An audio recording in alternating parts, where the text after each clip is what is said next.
बहुत स्वागत है और मैं हूं आपके साथ अमनदीप। तो चलिए बुलेटिन की शुरुआत करेंगे एक बड़ी खबर के साथ में जो चमोली से मिल रही है, जहां ऑल्टो कार गहरी खाई में गिर गई है। तपोवन सुभाई मोटर मार्ग पर हुए हादसे में एक शख्स की मौत हो गई, तो वहीं एसडीआरएफ पुलिस की टीम मौके पर पहुंचकर रेस्क्यू ऑपरेशन को अंजाम दे रही है। एक बड़ी खबर आपको बता रहे हैं, जहां पर एक ऑल्टो कार गहरी खाई में गिर गई। तपोवन सुभाई मोटर मार्ग पर यह हादसा हुआ जिसमें एक शख्स की मौत हो गई है। वहीं एसडीआरएफ की टीम, पुलिस की टीम मौके पर मौजूद है और रेस्क्यू कार्य किया जा रहा है। तो एक बड़ी खबर आपको बता रहे हैं चमोली से, जहां पर एक कार खाई में गिर गई जिसमें एक व्यक्ति की मौत हो गई है। हालांकि गाड़ी में क्या कुछ और भी लोग थे, इसकी भी तलाश की जा रही है। इसके अलावा एसडीआरएफ की टीम मौके पर मौजूद है। पौड़ी में लैंडस्टोन के रिखनी खाल और साथ ही धूमाकोट इलाके में बाघ की दहशत है, जिसके बाद में प्रशासन और फॉरेस्ट की टीमें जंगल में कॉम्बिंग कर बाघ को पकड़ने की तलाश में जुट गई हैं। इसके साथ ही 30 से ज्यादा गांवों में बाघ का आतंक बना हुआ है, जिसके चलते वन विभाग ने लोगों को हिदायत दी है। वन विभाग ने लोगों से कहा है कि वो शाम 7 बजे से सुबह 6 बजे तक घरों से बाहर ना निकले। तो वहीं 2 दिन तक सभी स्कूलों, आंगनबाड़ी केंद्रों को भी बंद रखने के निर्देश दिए गए। बाघ कई लोगों को अपना निवाला बना चुका है। बताया जा रहा है कि बाघ तकरीबन 5 फीट ऊंचा है और उसके साथ 2 और शावक भी मौजूद हैं।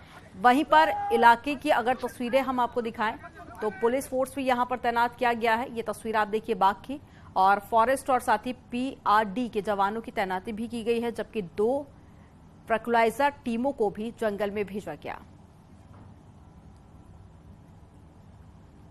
लगवाई जानी है, स्कूल्स और आंगनवाड़ी केंद्रों को बंद किया जाना है। उस पूरे क्षेत्र को हम लोग क्लोजली मॉनिटर कर रहे हैं और फॉरेस्ट डिपार्टमेंट की तरफ से भी उनकी संख्या को बढ़ाया जाने, कैमरा ट्रैप या पिंजरे लगाए जाने और ट्रैंक्विलाइजर टीम्स बुलाए जाने को लेकर भी चर्चा भी हुई और उस पर हम लोग प्रयास भी कर रहे हैं। उत्तर प्रदेश में जिस कदर अपराधियों पर कार्रवाई हो रही है, उससे पहाड़ पर भी गहरा खतरा बना हुआ है। पर्यटन सीजन में नैनीताल में कई नए चेहरे दिख रहे हैं जो कि व्यापार कर रहे हैं, और ये कौन है, कहां से आए हैं, ये कोई नहीं जानता। एक रिपोर्ट आपको दिखाते हैं। पर्यटन सीजन के साथ पहाड़ पर खतरा भी बढ़ गया है। नैनीताल के साथ दूसरे हिल स्टेशनों पर यूपी समेत कई राज्यों के लोग पहचान छिपा रहे हैं। हालात ये बने हैं कि बिना सत्यापन किए बाहरी राज्यों के लोग टैक्सी और घोड़ा चालक के साथ बेरोक टोक दूसरे काम भी कर रहे हैं। लोग भी कह रहे हैं कि हमें काफी नए लोग ऐसे दिख रहे हैं, तो उनके सत्यापन की आवश्यकता है, और बिना सत्यापन के टैक्सियां चला रहे हैं, घोड़े चला रहे हैं या कुछ अन्य काम भी जो फेरी लगाना ये कर रहे हैं। तो इससे सरकार को चाहिए कि वो इनकी जांच पड़ताल करें। पर्यटन सीजन के दौरान पहाड़ में भीड़ उमड़ रही है, तो उसका फायदा उठाकर ये लोग कारोबारी बनकर हिल स्टेशनों पर पहुंच जाते हैं। इस दौरान कारोबार के सहारे सरकारी जमीनों पर कब्जा भी कर लेते हैं। नैनीताल के तल्लीताल के साथ मेट्रोपोल, सूखाताल और सीआरएसटी स्कूल के पीछे इन लोगों ने बसेरा भी बना दिया है, लेकिन पुलिस के पास भी इनको हटाने का कोई ठोस प्लान नहीं है। आपका हमारे स्टेट के व्यक्ति हैं, उनके द्वारा जो सत्यापन है वो आपका जो है हमारे थाने और उनके माध्यम से कराया जाएगा। और जो बाहर से व्यक्ति आ रहे हैं, इनके लिए पूर्व में भी बताया गया था कि वो अपना सत्यापन खुद करवा के लाएंगे। इसको हम लोग लार्ज स्केल पे जारी करेंगे। यूपी में अपराधियों पर हो रही कार्रवाई के बाद पहाड़ में लोगों का इस कदर आना खतरा पैदा कर रहा है, लिहाजा बाहर से आने वाले लोगों का सत्यापन बेहद जरूरी है। न्यूज़ 18 के लिए नैनीताल से वीरेंद्र बिष्ट की रिपोर्ट। और देहरादून से खबर है, जहां पर मुख्यमंत्री पुष्कर सिंह धामी कैबिनेट की आज अहम बैठक होगी। शाम 4 बजे सचिवालय में मीटिंग होगी, जिसमें कई अहम प्रस्तावों पर मोहर लग सकती है। इंडस्ट्रियल डेवलपमेंट बोर्ड के गठन का प्रस्ताव भी आ सकता है। इसके साथ ही नर्सिंग भर्ती ट्रांसफर एक्ट में संशोधन संभव माना जा रहा है। कैबिनेट मीटिंग के बाद में प्रेस कॉन्फ्रेंस होगी, जिसमें ब्रीफिंग दी जाएगी कि बैठक में क्या कुछ बड़े फैसले लिए गए और वो कौन कौन से महत्वपूर्ण प्रस्ताव रहे जिस पर मोहर लगी।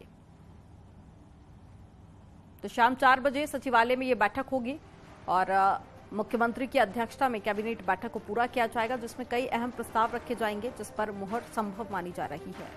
और उसके बाद में एक प्रेस कॉन्फ्रेंस की जाएगी और उसमें ये जानकारी साझा की जाएगी कि कैबिनेट बैठक में क्या बड़े फैसले हुए हैं। और ज्यादा जानकारी के साथ में दीपांकर भट्ट जुड़ गए हैं। दीपांकर का रुख कर लेते हैं। दीपांकर, आज कैबिनेट बैठक होगी शाम 4 बजे। बैठक को लेकर क्या कयास? बिल्कुल, आज धामी कैबिनेट की बैठक शाम 4 बजे सचिवालय में होनी है और इस कैबिनेट में उत्तराखंड में इंडस्ट्रियल डेवलपमेंट बोर्ड बनाए जाने को लेकर प्रस्ताव उसके गठन का प्रस्ताव आ सकता है, क्योंकि उत्तराखंड में इंडस्ट्री को किस तरीके से बढ़ावा दिया जाए, कैसे यहाँ पर कारोबार को और बढ़ाया जाए जिससे रोजगार भी मिले युवाओं को, साथ ही साथ जो दूसरे राज्यों में जो बड़े निवेशक हैं वो यहाँ पर निवेश करने आ सके। तो इस पॉलिसी पर सरकार वर्क कर रही है। तो ये बोर्ड का आज प्रस्ताव आ सकता है। इसका नर्सिंग भर्ती को लेकर कुछ चेंजेस है, वो आज की कैबिनेट में वो प्रस्ताव आ सकता है। साथ ही साथ यहाँ पर जो तबादला नीति है, ट्रांसफर पॉलिसी में कुछ चेंजेस को लेकर भी बातें हैं, क्योंकि अप्रैल और मई के महीनों में ही खासतौर पर ज्यादातर विभागों में ट्रांसफर्स होते हैं, तो उसमें कुछ चेंजेस की बात है। तो इन सब को देखते हुए आज ये धामी कैबिनेट की बैठक शाम 4 बजे होगी और कैबिनेट की बैठक के बाद फिर ब्रीफिंग होगी और फिर पता लगेगा कि और किन अहम प्रस्तावों पर कैबिनेट में मोहर लगती है। आप नजर बनाए रखिएगा। और आज की बैठक काफी ज्यादा महत्वपूर्ण भी मानी जा रही है, जिसमें कई सारे प्रस्तावों पर आज मोहर लगेगी। तमाम जानकारी साझा करने के लिए बहुत शुक्रिया दीपांकर आपका।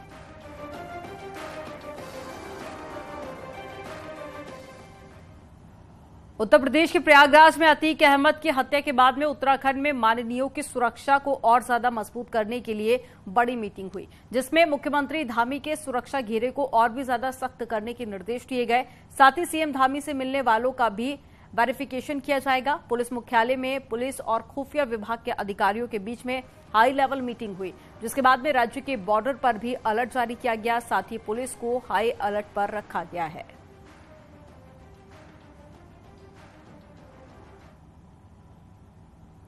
हमारी पड़ोसी राज्य में हुए घटनाओं के मद्देनजर हमारी डिस्ट्रिक्ट पुलिस को सबको हाई अलर्ट पे रहने का डीजी साहब ने निर्देश दिए हैं। उसके अतिरिक्त सुरक्षा व्यवस्था जो कैटेगरी के हैं उनकी कैटेगरी के हिसाब से पूरा रिव्यू भी कराया जाए और उसको पूरा without any loop hole enforce भी कराया जाए, ये भी इंस्ट्रक्शंस जारी है।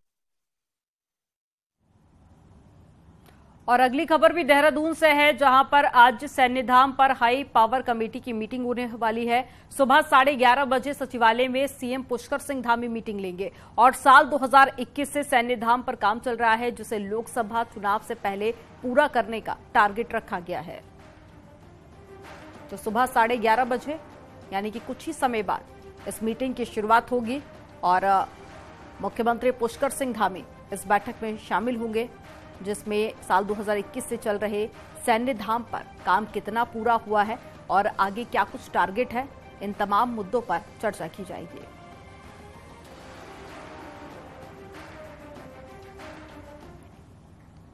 और देहरादून के मेयर सुनील उनियाल गामा की दिक्कतें कम होने का नाम नहीं ले रही हैं। आय से अधिक संपत्ति को लेकर जल्द ही विजिलेंस जांच कर सकती है। दरअसल अधिवक्ता विकेश नेगी ने मेयर पर पहले भी आय से अधिक संपत्ति का आरोप लगाया था, जिसकी जांच के लिए विजिलेंस में भी शिकायत दर्ज की गई थी और शिकायत पर कार्रवाई न होने पर विजिलेंस कोर्ट में याचिका दायर कर मेयर के खिलाफ केस दर्ज करने के साथ ही जांच की मांग कर रहा था, जिसको कोर्ट ने स्वीकार कर लिया है। और अब इस पूरे मामले में 2 मई को सुनवाई होगी। वहीं मेयर सुनील उनियाल गामा से हमने बातचीत करने की कोशिश की, लेकिन वो फिलहाल जवाब देने से बचते नजर आए।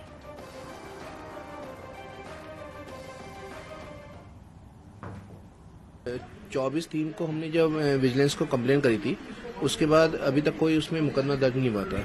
तो अब हमने 156(3) विजिलेंस कोर्ट में दाखिल करी है और उसमें एडमिट हो गई है और 2 मई की उसमें डेट लगी है।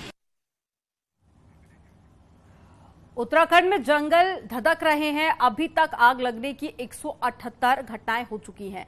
अब ये ताजा फुटेज आपको दिखाते हैं। चमोली के बद्रीनाथ फॉरेस्ट डिवीजन से सामने आया, जहां पर वनकर्मी आग बुझाने में जुटे हुए हैं। ताज्जुब की बात तो यह है कि वनकर्मी आज भी पेड़ की टहनियों की मदद से आग बुझा रहे हैं, यानी कि आज भी आग बुझाने के लिए वन विभाग इस परंपरागत तरीके पर ही निर्भर है। और ये अलग बात है कि फायर मैनेजमेंट और आधुनिक उपकरणों के नाम पर हर साल करोड़ों रुपए खर्च किए जाते हैं, लेकिन जिसका असर है वो जमीनी स्तर पर नहीं दिखाई दे रहा है। हालांकि इससे पहले जब गांव वालों से मदद मांगी गई थी तो गांव वालों ने भी आग बुझाने से इनकार कर दिया था, जिसके बाद में अब एक बड़ी चुनौती, क्योंकि कई ऐसी तस्वीरें सामने आई आग लगने की, लेकिन उसके बावजूद भी पूरी तरह से आग पर काबू नहीं पाया गया। हालांकि करोड़ों रुपए खर्च तो जरूर किए गए, लेकिन आप देखिए किस तरह से यहाँ पर आग जो बुझाने का कार्य है वो पेड़ की टहनियों से किया जा रहा है।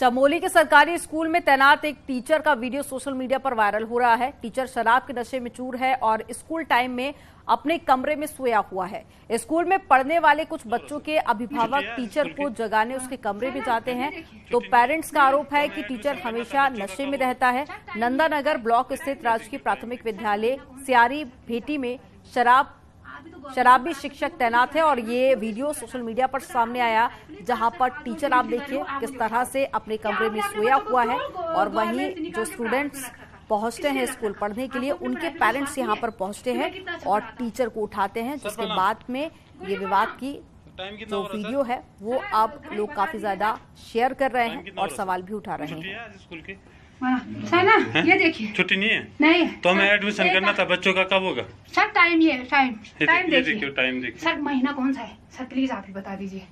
आप भी तो गवर्नमेंट में पढ़ा सकते हो, वो भी तो विद्यालय है ना, वो भी स्कूल है सर। बताइए, आप मुझे बताइए प्लीज, मैं आपसे हाथ जोड़ के विनती कर रही हूँ, आप मुझे बताओ कि आपने अपने बच्चों को क्यों गवर्नमेंट से निकाल के प्राइवेट में रख रखा? किस लिए रख रखा? आपको अपने पढ़ाई पे विश्वास नहीं है कि मैं कितना अच्छा पढ़ाता हूँ? सर प्रणाम। गुरु जी प्रणाम। टाइम कितना हो रहा सर? सर घड़ी बता दीजिए सर। टाइम कितना हो रहा सर? छुट्टी है आज स्कूल की? सर ना ये देखिए छुट्टी नहीं है, नहीं तो हमें एडमिशन करना था बच्चों का, कब होगा सर? टाइम देखिए टाइम देखिए सर, महीना कौन सा है सर? प्लीज आप ही बता दीजिए। आप भी तो गवर्नमेंट में पढ़ा सकते हो, वो भी तो विद्यालय है ना, वो भी स्कूल है सर। बताइए, आप मुझे बताइए प्लीज, मैं आपसे हाथ जोड़ के। उधम सिंह नगर से खबर है, जहां पर जीएसटी विभाग ने एक बार फिर से छापेमारी की है। जीएसटी के डिप्टी कमिश्नर निशिकांत के नेतृत्व में ये छापेमारी को अंजाम दिया गया। करीब 8 टीमें बनाकर अलग अलग जगहों पर एक साथ में कार्रवाई की गई। करीब 1 महीने पहले यहां पर बड़े स्तर पर छापेमारी की गई थी और तब करोड़ों का टैक्स चोरी होने का बड़ा खुलासा हुआ था और अब भी टैक्स चोरी की शिकायत मिली थी, जिसके बाद में ये छापेमारी की गई।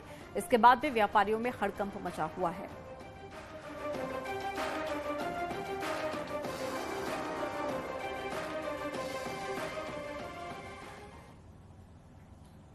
चमोली के मलारी के पास में वैली ब्रिज टूटने के बाद में बीआरओ ने नदी के किनारे से वैकल्पिक मार्ग बनाकर यातायात सुचारू कर दिया। रविवार को अचानक एक लोडेड ट्रक से वैली ब्रिज टूट गया था, जिसकी लंबाई 100 फीट थी और इसके बाद में सीमावर्ती इलाकों में आवाजाही ठप हो चुकी थी। रात भर काम करने के बाद बीआरओ की टीम ने धौली नदी के किनारे से वैकल्पिक मार्ग बनाकर वाहनों की आवाजाही को शुरू कर दिया। साथ ही नए पुल बनाने का काम भी शुरू किया गया।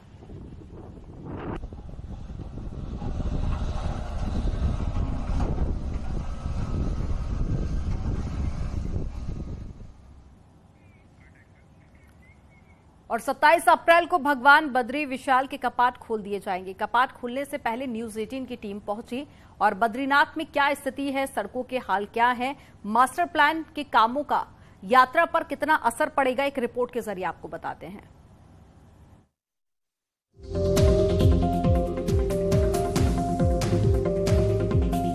भगवान बद्री विशाल की यात्रा का मुख्य पड़ाव जोशीमठ है। यहाँ भू धसाव की वजह से 2 होटलों को तोड़ा गया था, लेकिन अब यहाँ की स्थिति बदल चुकी है। नेशनल हाईवे को ठीक किया जा रहा है। सबसे पहले बात करेंगे जोशीमठ नगर की, तो जोशीमठ नगर में जो जनवरी महीने में दरार पड़ी थी, भू धसाव हुआ था, उसके बाद कई होटलों पे दरार पड़ी और होटलों को ध्वस्त तक करना पड़ा, लेकिन अब हालात सुधर रहे हैं। बद्रीनाथ धाम की यात्रा का दूसरा मुख्य पड़ाव है पांडुकेश्वर। जोशीमठ से पांडुकेश्वर तक की दूरी 20 किलोमीटर की है। पांडुकेश्वर में शीतकाल में उद्धव और कुबेर जी विराजमान होते हैं।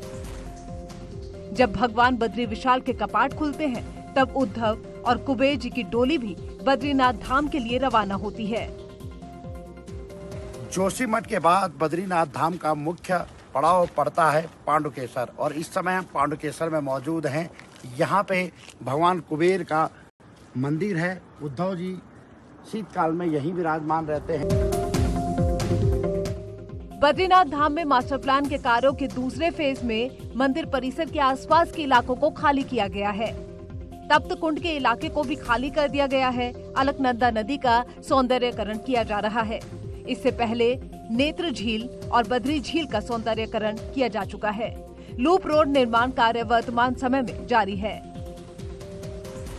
इस समय हम बद्रीपुरी में मौजूद हैं। आपको बद्रीपुरी की तस्वीरें दिखा रही है। देखिए, मास्टर प्लान के तहत इस बार बद्रीनाथ धाम के आसपास के इलाकों को खाली कर दिया गया है। जो पुराने और जो धर्मशाला थे उनको सारा तोड़ दिया गया है।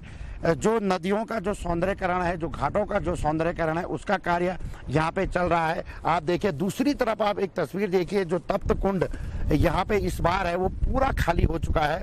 तप्त कुंड के आसपास के इलाके को भी खाली किया जा रहा है, यानी कि इसको नए तरीके से बनाया जाएगा, नई तरीके से विकसित किया जाएगा। हालांकि इस वर्ष ये काम थोड़ा देरी से होगा, क्योंकि 2 महीने जो बद्रीनाथ धाम में बर्फबारी रही उसके बाद भी काम नहीं हो पाया और अब अप्रैल में यात्रा शुरू हो जाएगी तो ये काम बाधित रहेगा। लेकिन आने वाली समय में बद्रीपुरी आपको नई सी दिखाई देगी।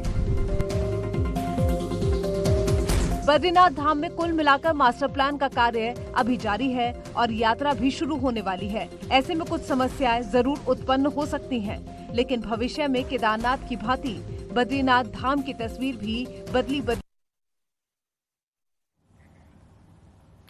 बाबा केदारनाथ के धाम में अब आईटीबीपी की एक प्लाटून को परमानेंट रखने की तैयारियां चल रही हैं, जिसके लिए जिला प्रशासन ने केंद्र सरकार को एक पत्र भी भेजा है।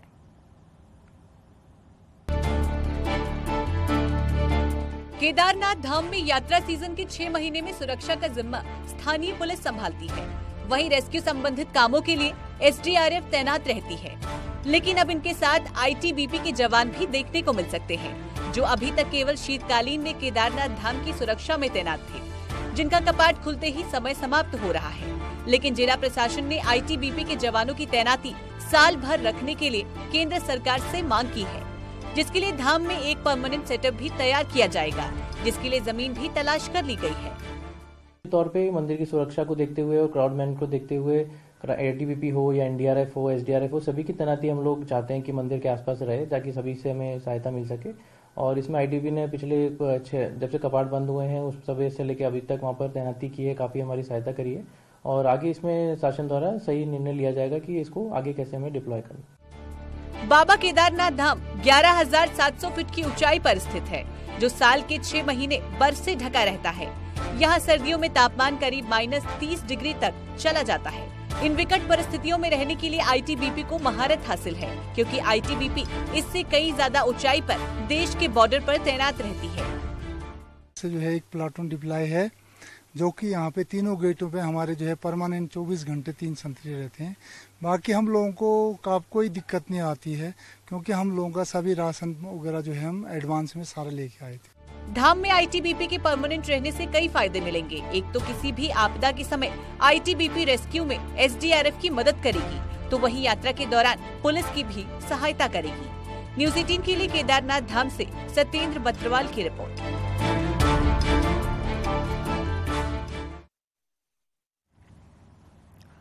बागेश्वर के राजकीय जूनियर हाई स्कूल भरतौला के 11 बच्चों की अचानक से तबीयत बिगड़ गई। दरअसल स्कूल में मिड डे मील भोजन खाने के बाद में बच्चों को कीड़े मारने की दवा खिलाई गई थी। प्रिंसिपल का कहना है कि विद्यालय में स्वास्थ्य विभाग की टीम बच्चों को कीड़े की दवा खिलाने के लिए आई थी और दवा खाने के बाद से छात्रों की तबीयत अचानक से बिगड़ने लगी, जिसके बाद में टीचर्स और स्वास्थ्य विभाग की टीम एम्बुलेंस और निजी गाड़ियों से जिला अस्पताल लेकर पहुंची, जहां पर उनका इलाज जारी है।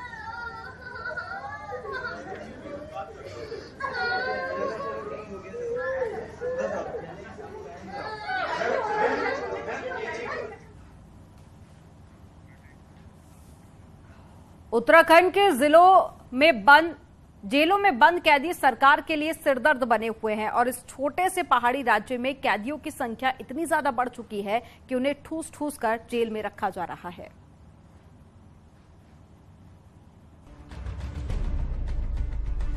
उत्तराखंड में अपराधियों की संख्या इतनी ज्यादा बढ़ चुकी है कि उनके लिए जेल भी छोटी पड़ गई है। हाल ही में जारी की गई इंडिया जस्टिस रिपोर्ट के मुताबिक उत्तराखंड की 11 जेलों में क्षमता से 185% ज्यादा कैदी हैं। रिपोर्ट के मुताबिक देहरादून जेल में 580 कैदियों के मुकाबले 1763 कैदी हैं। हल्द्वानी जेल में 535 के मुकाबले 1792, वहीं हरिद्वार में 888 के मुकाबले 1291 कैदी बंद हैं। यही हाल सितारगंज, नैनीताल, चमोली, पौड़ी और टिहरी का भी है। कुल मिलाकर 3741 कैदियों को रखा जा सकता है, लेकिन यहाँ की जेलों में 6918 कैदी बंद हैं। इसको देखते हुए हम दोनों तरफ काम कर रहे हैं। एक इंफ्रास्ट्रक्चर डेवलपमेंट, तो जेलों को बढ़ाने का जो हमारा प्रस्ताव है, नई जेलें बनाने का, उस पर कार्य किया जा रहा है। साथ ही साथ जो प्रिजनर्स जेल में हैं जिनको प्री मैच्योर रिलीज किया जा सकता है, तो नियमावली में संशोधन करके और उसके साथ इन प्री मैच्योर रिलीज के लिए भी कंसिडर किया जा रहा है। अपनी संस्कृति और प्राकृतिक खूबसूरती से देवभूमि उत्तराखंड की देश और दुनिया में अलग पहचान है, लेकिन इसी देवभूमि में अपराधियों की संख्या भी कम नहीं है और यही कैदी सरकार के लिए सिरदर्द बन चुके हैं। न्यूज़ 18 के लिए देहरादून से सत्येंद्र बर्तवाल की रिपोर्ट। देहरादून में डीएम हर सोमवार जनता दरबार लगाती है ताकि लोगों की समस्याओं का समाधान किया जा सके, लेकिन कुछ लोग ऐसे हैं जो कि लंबे समय से डीएम के जनता दरबार में चक्कर काट रहे हैं, लेकिन उन्हें उनकी समस्या का समाधान अभी तक नहीं मिल पाया है। ऐसे ही शिकायतकर्ता खालिद हुसैन भी हैं जो कि चल फिर नहीं सकते हैं, लेकिन फिर भी वो व्हील चेयर पर बैठकर जनता दरबार के चक्कर काट रहे हैं। उनका कहना है कि मेरी जमीन की खतौनी सही होनी है, जो कि नहीं हो पाई है। खालिद का कहना है कि डीएम सोनिका से पहले रहे डीएम के समय से उनका मामला अटका हुआ है, जिसका समाधान अभी तक नहीं हो पाया। तकरीबन 116 के आसपास कंप्लेंट्स हैं।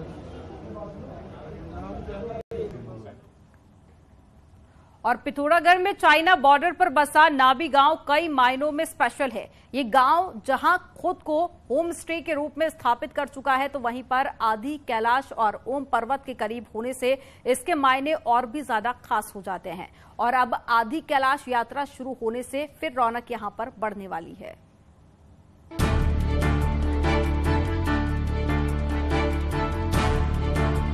दस 10,000 फीट की ऊंचाई पर बसा नाबी गांव प्राकृतिक सौंदर्य से लबरेज है। हिमालय की चोटी पर बसा ये गांव अब होम स्टे के लिए जाना जाता है। इस गांव का तकरीबन हर परिवार होम स्टे से जुड़ा है। नाबी गांव ने होम स्टे में पहला कदम 2017 में रखा था और बीते 6 सालों में यहाँ 4 दर्जन से ज्यादा परिवार होम स्टे से जुड़ चुके हैं। ग्रामीणों की इस पहल से जहाँ लोगों को अपने घर पर ही रोजगार मिल रहा है, वहीं चीन और नेपाल बॉर्डर पर बसा इलाका भी आबाद हो रहा है। हमारे पूर्व एमडी साहब थे श्री धीरा सिंह गरब्याल जी, उन्होंने हमें मतलब एक जिम्मेदारी दी कि आप होम स्टे चलाएंगे करके, तो हमने उस जिम्मेदारी को हमारे पूरे 21 परिवार के साथ चलाया था, जो बेरोजगार है बिल्कुल ही। वो हमारे 2017 में हमें रोजगार के रूप में एक होम स्टे का मतलब हमें कार्य मिला था। कैलाश मानसरोवर यात्रा के दौरान यहाँ काफी चहल पहल रहती थी, लेकिन साल 2020 में यात्रा बंद होने से पर्यटन कारोबार लगातार घाटे में रहा। अब जब कैलाश मानसरोवर यात्रा के बदले आदि कैलाश यात्रा शुरू होने जा रही है, तो जाहिर है इस गांव की रौनक फिर लौटेगी। ओम पर्वत के करीब होने से नाभि का महत्व और ज्यादा बढ़ जाता है। यहाँ की जो अद्भुत खूबसूरती है, यहाँ को देख के, इस अद्भुत खूबसूरती को देख के मैं गदगद हो गया हूँ। मतलब इतना सुंदर इलाका हमारा आज तक ये छुपा था, जिससे हमारे पिथौरागढ़ का टूरिज्म लेह लद्दाख और हिमाचल को काफी पीछे छोड़ सकता है। दशकों के इंतजार के बाद नाबी गांव रोड से भी जुड़ चुका है, जिस कारण यहाँ की राह अब काफी आसान हो गई।